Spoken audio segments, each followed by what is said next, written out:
Government medical కాలేజెస్ని privatise చేస్తున్నాము అని చెప్పి రీసెంట్గా క్యాబినెట్లో డెసిషన్ తీసుకున్నారు. ఇది మినిస్టర్ పార్థ్ సారథి గారు రీసెంట్గా ప్రెస్ మీట్లో అనౌన్స్ చేశారు. నేను ఇన్ని రోజులు సైలెంట్గా వెయిట్ చేస్తున్నా. జగన్ గారి టైంలో ఆయన ఫోటో ఏంటి, ఆయన స్ట్రాంగ్ ఏరియాస్ ఏంటి, ఎడ్యుకేషన్ అండ్ హెల్త్ కేర్లో he brought radical reforms, radical changes compare to previous regimes. ఎడ్యుకేషన్లో ఇప్పుడు సిబిఎన్ గారి government is a disaster. We're seeing it. There are no radical changes.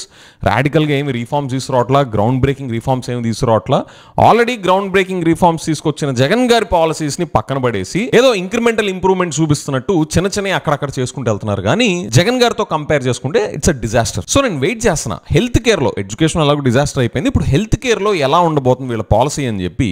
And also CBN గారు మీరు గమనిస్తే పూర్ ఇమేజ్ తీసుకురావడానికి చాలా కష్టపడుతున్నారు. Every month photo operations, video operations బోలెడ్ జరుగుతూ ఉంటాయి. ఆయన్ని వెల్ఫేర్కి మారు పేరుగా చూపించడానికి బోలెడ్ అన్ని జరుగుతూ ఉంటాయి, which is fair on his part, because that's also if a brand, if he's aspiring to become that brand to poor brand తెచ్చుకోవాలి అంటే కనుక అలాంటివి చేయడంలో తప్పలేదు. It's up to him.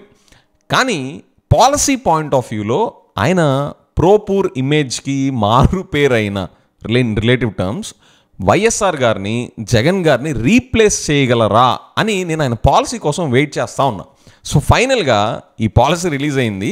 Not only ఇక్కడ ఏం జరుగుతుందంటే మెడికల్ కాలేజ్, గవర్నమెంట్ మెడికల్ కాలేజ్ని ప్రైవేటైజ్ చేస్తున్నారు అన్న ఇష్యూ ఒక్కటే లౌడ్గా చాలామంది కండెమ్ చేస్తున్నారు. కానీ అక్కడ ఒక మిస్సింగ్ పాయింట్ ఏంటి అంటే it must be looked in conjunction with the insurance or the health coverage that they are giving. Universal health insurance అని 25 lakhs దాకా ప్రతి ఒక్కళ్ళకి వాళ్ళని సమ్వేర్ అరౌండ్ 3200 డిసీజెస్ ట్రీట్మెంట్స్కి వాళ్ళు కవరేజ్ ప్రొవైడ్ చేసేలాగా ఒక ఇన్సూరెన్స్ కవర్ని తీసుకొచ్చారు.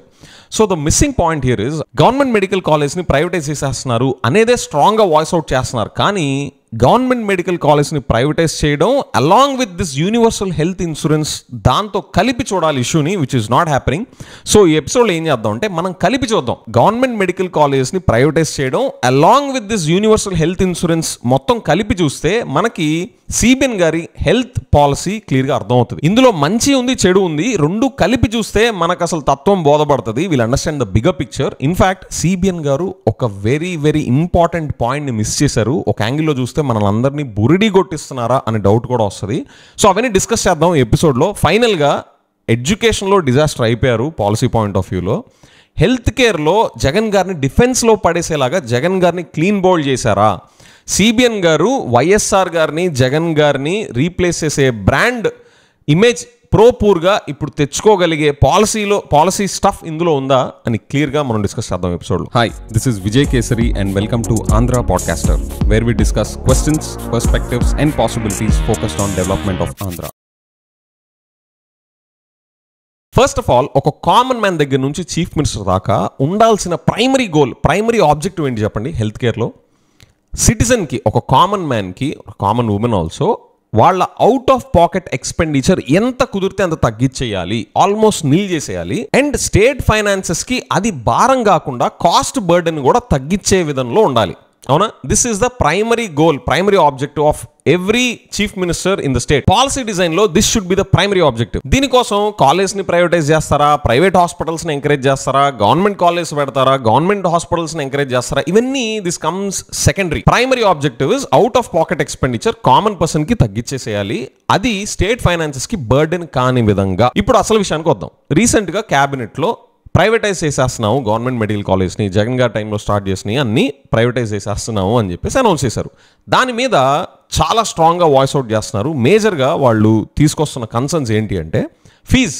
అక్కడ ప్రైవేటైజ్ చేసిన కాలేజ్లో సీట్స్ తెచ్చుకోవాలి అంటే పేద మధ్యతరగతి పిల్లలకి అసలు అది అందుబాటు ధరలో ఉంటాయా? ప్రైవేట్ మెడికల్ కాలేజెస్లో అసలు అందుబాటులో ఉండే సీట్, ఆ ఫీ స్ట్రక్చర్స్ అలా ఉంటాయా అని చెప్పి మేజర్గా వాయిస్ అవుట్ చేస్తున్నారు. దానికి ఆయన ప్రెస్ మీట్లో ఒక ఎక్స్ప్లెనేషన్ ఇచ్చారు. సిబిఎన్ గారి పాలసీ దాని పట్ల ఎలా అడ్రస్ చేస్తుందో, which is vague but take a look at it. PP మోడ్లో కూడా స్టూడెంట్స్కి ఎటువంటి ఆర్థిక భారం పడకోకుండా కూడా తగు జాగ్రత్తలు తీసుకోవాలని చెప్పేసి కూడా తెలియజేయడం జరిగిందని చెప్పేసి నేను మనం చేస్తాను. ఇక్కడ సిబిఎన్ గారికి వచ్చిన ఫీడ్బ్యాక్ ఏంటి అంటే, మీరు ఆ పాయింట్ని అంత వేగ్గా ఉంచకూడదు సార్. మీకు ఆల్రెడీ ఎడ్యుకేషన్ ఒక డిజాస్టర్ ట్రాక్ రికార్డ్ మొదలైపోయింది. జగన్ గారితో పోలిస్తే ఇంకా ట్రెమెండస్ డిజాస్టర్స్ ట్రాక్ రికార్డ్ ఉన్న టైంలో మీరు పిల్లలకి మెడికల్ ఎడ్యుకేషన్ ఎంత అందుబాటు ధరలో ఉంచబోతున్నారు? ఇంత కోటా అని పెడతారా, లేకపోతే ఇంత సీలింగ్ అని పెడతారా? వాళ్ళ ఫీ స్ట్రక్చర్లో ఎలా చేయబోతున్నారు? పిల్లలకి అందుబాటు ధరల్లో అఫోర్డబుల్ ఫీ స్ట్రక్చర్ ఉండేలాగా ఎలా చేయబోతున్నారు అని మీరు పెట్టుంటే మీ డిజాస్టర్స్ ట్రాక్ రికార్డ్ అట్లీస్ట్ ఇక్కడన్నా అంటకుండా ఉండేది. But continuous. అండ్ నెక్స్ట్ స్ట్రాంగ్గా వాయిస్ అవుట్ చేస్తున్న కన్సర్న్స్లో పర్మిషన్స్. ఒక మెడికల్ కాలేజ్ పెట్టాలంటే అంత ఆషామాషి కాదు. గవర్నమెంట్కి ఎంత టైము, మనీ, రిసోర్సెస్ వెళ్ళుంటాయి ఈ పర్మిషన్స్ తెచ్చుకోవడానికి. సో అంత టైం, ఎనర్జీ అండ్ రిసోర్సెస్ మనం పెట్టి తెచ్చుకున్న కాలేజెస్ని, గవర్నమెంట్ కాలేజ్ని ఇలాగ ప్రైవేటైజ్ చేసేయడం ఏంటి అనేది ఇంకో కన్సర్న్. గవర్నమెంట్ అసెట్స్ని మీరు ఇంత చీప్గా ఎలాగ అమ్మేసేస్తారు? అండ్ గవర్నమెంట్ కాలేజెస్ అక్కడ పెట్టడం వల్ల ఆ అప్రిషియేట్ అయిన ల్యాండ్స్ని మీరు ప్రైవేట్ వాళ్ళకి ఇచ్చి గ్రాబ్ చేసేసుకుంటున్నట్టు కాదా? అండ్ వైజాగ్ స్టీల్ విషయంలో మీరు ప్రైవేటైజ్ కానివ్వము అని చెప్పి మీరు అక్కడ యాంటీ ప్రైవేటైజేషన్ స్టాండ్ చూపించినప్పుడు, pro government management, government running ఇన్స్టిట్యూషన్గా అది ఉండాలి అని మీరు అక్కడ చూపించినప్పుడు, ఇక్కడేంటి మీరు పబ్లిక్ గవర్నమెంట్ మెడికల్ కాలేజ్ని ప్రైవేటైజ్ చేసేస్తున్నారు అనేది ఇంకో కన్సర్న్. అండ్ ఇవన్నీ చెప్తా మేము పవర్లోకి వస్తే మేము ఇవన్నీ లాగేసుకుంటాము, government will take it back if we come into the power అని చెప్పి వైసీపీ వాళ్ళు ఈ పాయింట్స్ అని రేజ్ చేస్తున్నారు. ఇక్కడ this is only one side of the story. ఇదంతా కూడా మెడికల్ కాలేజ్ని ప్రైవేటైజ్ చేస్తున్న పాయింట్ ఆఫ్ వ్యూలో వాళ్ళు కన్సర్న్స్ రేస్ చేయడం, this is one side of the story. And ఇది one side of the story ఎందుకంటున్నానంటే, we have to look this in conjunction with the universal health policy that CBN గారు brought us, which is free coverage for every one to a limit of 25 lakhs. 25 lakhs daaka everybody will get this medical coverage of around 3,200 diseases. వినడానికి on paper, వినడానికి థియరిటికల్గా ఇది చాలా helpful. దీనివల్ల financial burden తగ్గడమే కాకుండా ఒక mental blockage కూడా clear అవుతుంది. మీరు చూడండి, పెద్దవాళ్ళు గమనిస్తూ ఉంటారు, వాళ్ళకి ఏమన్నా ఎగ్జిస్టింగ్ మెడికల్ కండిషన్స్ ఉంటే ఇంకా వాళ్ళకి మరీ ఇంకా చూపించుకోకపోతే ఇంకా పడిపోతాం అన్న సిచ్యువేషన్లో అయితే తప్ప కొన్ని మెడికల్ కండిషన్స్ని వాళ్ళు కంటిన్యూ చేస్తారు. అబ్బా ఇప్పుడు అక్కడికి వెళ్తే చూపించుకోవాలి, దానికి ఎంతో కొంత అవుతూ ఉంటుంది, ఎందుకురా బాబు లెట్స్ అవాయిడ్ ఇట్ అని చెప్పి they choose to continue the pain. ఇప్పుడు 25 lakhs దాకా అందరికీ కవరేజ్ ఉంటుంది, అందరినీ ఇన్సూరెన్స్ ప్లాన్ కవర్ చేస్తుంది అనేటప్పుడు అట్లీస్ట్ వాళ్ళకు మెంటల్ బ్లాకేజ్ క్లియర్ అవుతుంది. This means more people will choose to get themselves medically treated. ఎక్కువ మంది మెడికల్ ట్రీట్మెంట్స్ చేయించుకోవడానికి ముందుకు వస్తారు, which will translate to the demand for hospitals. This will attract private players. ఇప్పుడు మన ఇంట్లో ఉన్నవాళ్ళు అబ్బా హాయిగా ఉంది, ఇప్పుడు మనం వెళ్ళి చూపించుకుందాం, 25 lakhs లిమిట్ అంట, పదా అని మెంటల్ బ్లాకేజ్ క్లియర్ అయినప్పుడు all of a sudden medical treatment చూపించుకుందాం అని చెప్పేసి ఎంతో కొంత మార్కెట్లో ఆ బంపప్ అనేది వస్తుంది. ఎంత ఎగ్జాక్ట్లీ అనేది నాకు తెలియదు, ఈవెన్ గవర్నమెంట్కి కూడా తెలియదు. They will have to wait and see until this policy gets implemented. But the point is, దీన్ని చూసి increase in demand, increase in market size చూసి ప్రైవేట్ ప్లేయర్స్ హాస్పిటల్ సెక్టర్లోకి రావడానికి ఇంట్రెస్ట్ చూపిస్తారు, which is good. Let's not call it bad because private players will enter into hospital market and all. No, let's not take the track. Private players రావడం వల్ల మన అసలు యాక్చువల్గా concern feel అవ్వాల్సింది నేను చెప్తాను. ప్రైవేట్ ప్లేయర్స్ రావడం వల్ల డాక్టర్ టు పాపులేషన్ రేషియో ఇంకా ఇంప్రూవ్ అవుతుంది. అండ్ దీనికి తోడు ప్రెస్ మీట్లో ఏం చెప్పారు, 25 లక్షల విలువైన వైద్య సేవలకు సంబంధించిన చెల్లింపులు కూడా ఇన్సూరెన్స్ కంపెనీయే ప్రాసెస్ చేసి చెల్లించేస్తుంది. డబ్బులు ఏదైతే చెల్లించాలో అది ఇన్సూరెన్స్ కంపెనీ చెల్లిస్తుంది. ఆ ఇన్సూరెన్స్ కంపెనీకి ప్రభుత్వం రీఎంబర్స్మెంట్ చేస్తుంది తర్వాత. అదేవిధంగా 15 రోజుల లోపల దీనికి సంబంధించి లావాదేవీలు హాస్పిటల్స్కి ఏదైతే పేమెంట్ చేయాలో ఆ ట్రాన్సాక్షన్ కూడా క్లోజ్ చేయాలని చెప్పేసి నిబంధనలు చెప్పడం జరిగిందని చెప్పేసి మనం చేస్తాను. సో అదంతా హాస్పిటల్స్కి 15 daysలో సెటిల్మెంట్ అయిపోయేలాగా చేయడం ప్రైవేట్ హాస్పిటల్స్కి, ప్రైవేట్ ప్లేయర్స్కి it's an encouragement to come into Andhra Pradesh and set up more hospitals, which is again a good thing because it will help in improving the doctor to patient ratio. మనం concern feel అవ్వాల్సింది నేను చెప్తా, ఇది కాదు మనం ఈ పాయింట్లో కాదు మనం కన్సర్న్ ఫీల్ అవ్వాల్సింది. మనం కన్సర్న్ ఫీల్ అవ్వాల్సింది ఎక్కడ అంటే, ఈ మోడల్లోకి వెళ్తే మనం ఒక పెద్ద రిస్క్లోకి ఎంటర్ అవుతున్నాం. ఆ రిస్క్ ఏంటో చెప్పండి, మీకు తెలిసిందే.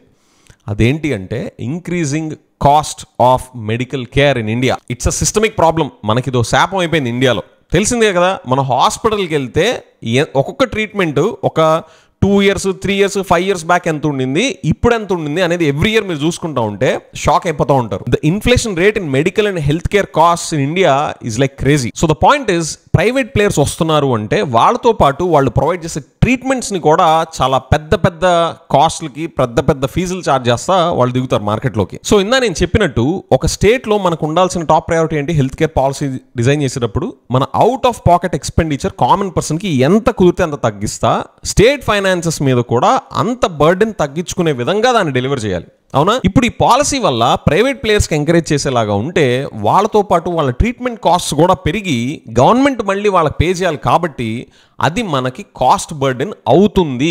ఇంకా స్టేట్ ఫైనాన్సెస్కి అది హెల్ప్ఫుల్ అవ్వాల్సింది ఇంకా డ్యామేజ్ క్రియేట్ చేసేలా ఉంటుంది. సో అందుకనే గవర్నమెంట్ హాస్పిటల్ పెట్టేమంటాం, అంతే కదా విజయ్ అంటే? కాదు, let's go layer by layer. So the problem is out of pocket expenditure. ఒక కామన్ మ్యాన్ వాళ్ళ జేబులోంచి వాళ్ళు తీసి ఖర్చు పెట్టే అవుట్ ఆఫ్ పాకెట్ ఎక్స్పెండిచర్ని తగ్గిస్తా స్టేట్కి అది బర్డెన్ కాకుండా ఉండాలి. ఎలా సాల్వ్ చేయాలి చెప్పండి? విజయ్ నీకేమైనా పిచ్చా? మన స్టేట్కి కూడా అది కాస్ట్ బర్డెన్ ఎందుకు అవుతుంది? ఇన్సూరెన్స్ ప్రీమియం కడుతుంది కదా గవర్నమెంట్. సో ఇన్సూరెన్స్ కంపెనీస్ చూసుకుంటారు, నీకేంటి అంత బాధ అని చెప్పేసి అంటే ఒకసారి ఆ పాయింట్ జూమ్ ఇన్ చేద్దాం. మీరు ఏమన్నారు? మన స్టేట్ ఫైనాన్సెస్కి ఇది బర్డెన్ కాదు, ఎందుకంటే మనం ఇన్సూరెన్స్ ప్రీమియం పే చేస్తాం కాబట్టి ఇన్సూరెన్స్ కంపెనీస్ చూసుకుంటే అంటున్నారు కదా. ఒకసారి మన సిబిఎన్ గారి ట్రాక్ రికార్డు ఈ ఆస్పెక్ట్లో ఒకసారి చూద్దాం. లాస్ట్ 15 monthsలో సిబిఎన్ గారు as a chief minister network హాస్పిటల్స్కి కట్టాల్సిన పెండింగ్ బిల్స్ ఎంతో తెలుసా? 15 monthsలో రఫ్లీ 4,500 crores, అంటే 300 crores per month. ఇందులో ఆయన కట్టగలిగింది ఇప్పటిదాకా ఓన్లీ 600 crores మాత్రమే. ఏది? జగన్ గారి పాలసీలో already 95% of the house holds already cover అయిపోయి ఉన్నారు. పర్ ఫ్యామిలీ లిమిట్ 25 lakhs దాకా ఆల్రెడీ జగన్ గారి పాలసీలో కవర్ అయిపోయి ఉంది. అలాంటి పరిస్థితుల్లోనే మనం ఇయర్లీ చూసుకుంటే 3,600 crores కట్టాల్సింది ఆయన ఎంత కట్టున్నారో ఇప్పుడు చూసాం. ఇలాంటిది ఇప్పుడు స్టేట్లో ఉన్న మిగతా 5% కూడా కలుపుకుంటా అందరికీ అప్లై చేసేలాగా ఈ ఇన్సూరెన్స్ స్కీమ్ కింద సిబిఎన్ గారు కట్టాల్సిన ప్రీమియం ఎంతో తెలుసా? 5,000 crores. ఇయర్లీ 3,600 crores కట్టే పొజిషన్లోనే సిబిఎన్ గారు ఎంత కట్టగలుగుతున్నారో యాజ్ అ చీఫ్ మినిస్టర్ మనం చూస్తుంటే 5,000 crores ప్రీమియంని ఎలా కడతారు? ఇది చూస్తుంటే if you take a step back, కేరళలో హెల్త్ కేర్ క్రైసిస్ వచ్చింది చూసారు కదా, ఎంత పీక్స్ దాకా వెళ్ళిపోయిందో. సెంట్రల్ గవర్నమెంట్ బెయిల్అవుట్ చేయాలా అన్న సిచ్యువేషన్కి వెళ్ళిపోయింది కేరళలో హెల్త్ కేర్ సిచ్యువేషన్. ఇప్పుడు 3,600 crores సిబిఎన్ గారి ట్రాక్ రికార్డ్ ఇంత డిజాస్టర్స్గా ఉంటే 5,000 crores ఏం చేస్తారు? ఏమన్నా కాన్ఫిడెన్స్ వస్తుందా? I don't know. సో మనకున్న ప్రాబ్లంలో స్టేట్ ఫైనాన్సెస్కి కాస్ట్లు పెరగకుండా తగ్గించే స్కోప్ అయితే కనిపించట్లేదు. తగ్గించడం కాదు, కనీసం ఉన్న కాస్ట్లన్నా మెయింటైన్ చేసే స్కోప్ అయితే కనిపించట్లేదు because of this increased premiums. So మన ప్రాబ్లంలో అవుట్ ఆఫ్ పాకెట్ ఎక్స్పెండిచర్ తగ్గిస్తా స్టేట్ ఫైనాన్సెస్కి బర్డెన్ కాకుండా ఉండేలాంటి సొల్యూషన్ ఇది కనిపిస్తుందా అంటే సిబిఎన్ గారి ట్రాక్ రికార్డ్ చూస్తే దెర్ ఈస్ నో హోప్. అంటే దాని అర్థం ఇది అందరికీ హెల్త్ కవరేజ్ ఇవ్వకూడదా విజయ్? యూనివర్సల్ హెల్త్ కవరేజ్ అనేది నువ్వు ఖండిస్తావంటే కాదు, ఇవ్వాలి, నో డౌట్. బట్ మనం at what cost we're able to give అనేది it's a big question mark. So there four నాకు సిబిఎన్ గారు ఇది హ్యాండిల్ చేయగలరా? ఇంత పెద్ద బిల్ని హ్యాండిల్ చేయగలరా? Looking at Kerala kind of situation and CBN గారు లాస్ట్ 15 months ట్రాక్ రికార్డ్ అనేది నాకైతే హోప్ కనిపించట్లేదు. Now let's Zoom in to this out of pocket expenditure. ఒక కామన్ మ్యాన్ అతని జోబులోంచి అతను తీసి ఖర్చు పెట్టేది ఈ యూనివర్సల్ హెల్త్ పాలసీ కింద నిజంగా తగ్గుతుందా? Really let's put it to test. CBN గారి కొత్త పాలసీలో మనం డీల్ చేయాల్సింది గవర్నమెంట్ స్టేక్ హోల్డర్స్తో కాదు, ఇన్సూరెన్స్ కంపెనీస్తో. వాళ్ళు ఏదో కాల్ సెంటర్స్ అయ్యి పెడతా ఉన్నారు కానీ ultimate decision makers are going to be insurance companies. Insurance కంపెనీస్తో డీలింగ్ అంటే మనకు ఆల్రెడీ తెలిసిందేంటి? We must pay for our own diagnostic test కానీ, మెడిసిన్స్ కానీ, కన్సల్టేషన్ ఫీజు కానీ, ఇవన్నీ మన జేబులోంచే మనం కట్టాలి, అవునా? అండ్ అన్నిటికీ మించి వాళ్ళతో క్లెయిమ్ సెటిల్ చేసుకోవాలి అంటే అదొక జీవన్మరణ పోరాటం, అవునా? చాలా మంది ఫ్యామిలీస్ ఆ ఇన్సూరెన్స్ క్లెయిమ్ సెటిల్ చేసుకునేటప్పుడు వాళ్ళతో ఫైట్ చేయలేక, వాళ్ళకి టెక్నికల్ నాలెడ్జ్ లేకపోవడం వల్ల వచ్చు, వాళ్ళకి ఓపిక లేకపోయి ఉండొచ్చు, పాపం వాళ్ళ హెల్త్ కండిషన్ ఆల్రెడీ డిటరేట్ అయిపోయి ఉంటే వాళ్ళతో యుద్ధాలు చేసే పరిస్థితులు వాళ్ళు లేకపోయి ఉండొచ్చు. So point is claim settlement with insurance companies is a life and death war. So insurance companies తో డీలింగ్ అంటే కన్సల్టేషన్ ఫీజు ఎవరు కట్టాలి, మెడిసిన్స్ కి డబ్బులు ఎవరు కట్టాలి, ఆ డయాగ్నోస్టిక్ టెస్ట్లు, అసలు టెస్టులు అని చెప్పి ఎంత దండుతారో మనకు తెలుసు, వాటికి ఎవరు కట్టాలి? ఇవన్నీ పాలసీలో ఇంక్లూడెడా? ఇవేమి అక్కడ ప్రెస్ మీట్ లో చెప్పలా. సో ఆన్ పేపర్ కాకుండా రియాలిటీలో చూస్తే నిజంగా ఒక కామన్ మ్యాన్ కి అవుట్ ఆఫ్ పాకెట్ ఎక్స్పెండిచర్ తగ్గుతుందా అంటే ఈ ఇన్సూరెన్స్ మోడల్లో there is no hope to me. Vijay, ఇక్కడ ఒక ఐడియా ఉంది. సిబిఎన్ గారు వెల్ఫేర్ రూపంలో ఒకవేళ ఇస్తున్నారే అనుకుందాం, కుప్పలు తెప్పలుగా జగన్ గారిని మించి ఇచ్చేస్తున్నారు అనుకుందాం ఫర్ ఎగ్జాంపుల్. ఆ వెల్ఫేర్ మనీ అంతా కూడా ఈ కన్సల్టేషన్ ఫీజులు, మెడికల్ డయాగ్నోస్టిక్ టెస్టులు, మెడిసిన్స్కి వెళ్ళిపోవా? సో నెట్ కామన్ పర్సన్కి అవుట్ ఆఫ్ పాకెట్ ఎక్స్పెండిచర్ తగ్గుతున్నట్ట, లేదా గవర్నమెంట్ ఇస్తున్న వెల్ఫేర్ మనీ ఇటువైపు వెళ్ళిపోతున్నట్ట? ఇన్ఫ్యాక్ట్ వాళ్ళు ఇచ్చే వెల్ఫేర్ మనీ ఈ డయాగ్నోస్టిక్ టెస్టులకి, ఆ కన్సల్టేషన్ ఫీజులకి, మెడిసిన్స్కి ఎంతవరకు సరిపోతాయి? సో నెట్ సిటిజన్కి, ఒక కామన్ మ్యాన్కి అవుట్ ఆఫ్ పాకెట్ ఎక్స్పెండిచర్ తగ్గుతున్నట్ట అంటే the answer is no hope. So మన ప్రాబ్లమ్ స్టేట్మెంట్లో అవుట్ ఆఫ్ పాకెట్ ఎక్స్పెండిచర్ తగ్గుతుంది అనడానికి నో హోప్, స్టేట్ ఫైనాన్సెస్కి ఇది కాస్ట్ బెనిఫిషియల్గా మారుతుంది, బర్డెన్ కాదు అనడానికి కూడా నో హోప్. సో మరి సిబిఎన్ గారి పాలసీ వల్ల ఎక్కడి నుంచి గుడ్నెస్ వస్తుంది, మనకి బెనిఫిట్ జరిగేది ఎక్కడ? అవుట్ ఆఫ్ పాకెట్ ఎక్స్పెండిచర్ తగ్గాలి, కాస్ట్ బర్డెన్ కాకుండా ఉండాలి స్టేట్ ఫైనాన్సెస్. దీనికి ఐడియల్ సొల్యూషన్ ఏంటి? 2 పార్ట్స్ ఉన్నాయి. ఒకటి, we must control the cost of that facility. అంటే అక్కడ డాక్టర్ సర్జరీస్ చేయడానికి కానీ, ట్రీట్మెంట్స్ కానీ, డాక్టర్ ఫీజు కానీ, ఇవంతా కూడా మనం కాస్ట్ కంట్రోల్ చేసేలాగా ఉండాలి. That is the first part of the solution. And second part, we must have the complete autonomy on the claim settlement. ఇప్పుడు ఎవరు వచ్చినా కానీ, వాళ్ళు బిలో పావర్టీలైనా, మిడిల్ క్లాసా, ఎవరైనా కానీ కవరేజ్ అందరికీ ఉంది కాబట్టి వాళ్ళు క్లెయిమ్ సెటిల్మెంట్ కోసం వస్తే కంప్లీట్ పీస్ ఆఫ్ మైండ్ ఉండేలాగా క్లెయిమ్ సెటిల్మెంట్ ప్రాసెస్ని కూడా మనం ఓన్ చేసుకోవాలి. టెక్నికల్లీ దీనికోసం మనం ఒక ఇన్సూరెన్స్ కంపెనీ స్టార్ట్ చేయాలి, so that we have complete autonomy on claim settlement process. But why should we start an insurance company when you can build, run and operate medical college and hospitals on our own? Government సొంత medical colleges and సొంత hospitals ఉంటే both out of pocket expenditure తగ్గించేలాగా మనం చేయగలం, and state government కి, మన state finances కి burden కాకుండా cost ని మనం కంట్రోల్ చేయొచ్చు. This will also put a big check to private hospitals and make the market competitive. దీనివల్ల ప్రైవేట్ హాస్పిటల్స్ కూడా వాళ్ళు ఇష్టారాజ్యంగా వాళ్ళ ప్రైజెస్ వాళ్ళు ఛార్జ్ చేయడానికి ఉండకుండా ఎక్కువ గవర్నమెంట్ కాలేజ్, ఎక్కువ గవర్నమెంట్ హాస్పిటల్స్ మార్కెట్లోకి వస్తే వాళ్ళ డిమాండ్ తగ్గుతుంది. కాబట్టి వాళ్ళు కూడా అట్రాక్టివ్ ప్రైజెస్లో, అట్రాక్టివ్ ట్రీట్మెంట్ ఛార్జెస్ వాళ్ళు జనాలకు అందుబాటు ధరలో ఉంచాల్సిన ఫోర్స్ క్రియేట్ అవుతుంది. So technically there is an absolute merit. Ideal గా చూస్తే గవర్నమెంట్ హాస్పిటల్స్ కూడా ఎందుకు రన్ చేయాలి అనే క్వశ్చన్ రైజ్ అవ్వచ్చు. కానీ ఇప్పుడున్న పరిస్థితిలో హెల్త్ కేర్ కాస్ట్, మెడికల్ కాస్ట్లు ఇంత పెరుగుతున్న కంట్రీలో ఉంటున్నాం కాబట్టి, and out of pocket expenditure insurance కంపెనీస్తో డీల్ చేస్తే ఎలాంటి హిస్టరీ ఉందో మనకు తెలుసు. కాబట్టి there is an absolute technical merit in government owning medical college and running government hospitals. In fact మనం తెలంగాణను చూసి ఇన్స్పైర్ అవ్వాలి. తెలంగాణలో చూడండి, ప్రతి డిస్ట్రిక్ట్ కి ఒక మెడికల్ కాలేజ్ అండ్ హాస్పిటల్ ఉంది. ఇండియాలో ఏ స్టేట్ కి అట్లా లేదు. So CBN sir, your policy decision is absolute crop. Government college ని ప్రైవేటైజ్ చేయడం అనేది ఇట్స్ అ క్రాపీ ఐడియా. ఇది ఎవరికి పనికొచ్చేలా కనిపించలా, కామన్ మ్యాన్ కి పనికిరాదు, అండ్ స్టేట్ ఫైనాన్సెస్ బర్డెన్ తగ్గించుకునేలాగాను ఇది అసలు లేదు. అల్టిమేట్ గా కామన్ మ్యాన్ ఇన్సూరెన్స్ కంపెనీస్ తో వేగడానికి రెడీ అవ్వాలి. మన స్టేట్ ఫైనాన్సెస్ ఇంకా బర్డెన్ కాబోతున్నాయి అన్న సిచ్యువేషన్ కి మనం అందరం ప్రిపేర్ అయ్యే సిమ్టమ్స్ నాకు క్లియర్ గా కనిపిస్తున్నాయి. సో ఫైనల్ గా జగన్ గారిని సిబిఎన్ గారు హెల్త్ కేర్ పాలసీలో క్లీన్ బోల్డ్ చేశారా? వైఎస్ఆర్ గారిని, జగన్ గారిని pro poor and pro welfare ఉన్న బ్రాండ్స్ వాళ్ళ నుంచి తీసేసి సిబిఎన్ గారు ఆ స్పాట్లోకి వచ్చారంటే అసలు దానికి దగ్గర దరిదాపుల్లో కూడా నాకు అనిపించట్లేదు. ఎడ్యుకేషన్లో ఎలాగైతే డిజాస్టర్స్గా ఉందో వాళ్ళ పాలసీ, హెల్త్ కేర్లో కూడా there is no difference. Unfortunately పాపం సిబిఎన్ గారికి ఇంకా ఫిజికల్ లోడ్ పెరుగుతుంది. ఎవ్రీ మంత్ పాపం ఆయన 1st తారీఖు 2nd తారీఖు వెళ్ళి ఆ బెనిఫిషరీస్తో ఫొటోస్ దిగుతా, ఆస్టిల్స్ ఇస్తా చాలా కష్టపడుతూ ఉంటారు యాక్చువల్ పాలసీతో డెలివర్ చేయకుండా. సో మేబీ ఇంకా వర్క్లోడ్ పెంచుకుంటా, యాక్చువల్ పాలసీలో విషయం లేదు కాబట్టి అదే వర్క్ ఇంకా వర్క్లోడ్ పెరగబోతుందేమో. So let's see how CBN గారు will take that extra workload in the coming days. So friends, మీకు ఎలా అనిపించింది సిబిఎన్ గారి health care policy? Please share that in the comments. With that I will see you in the next episode. Bye by.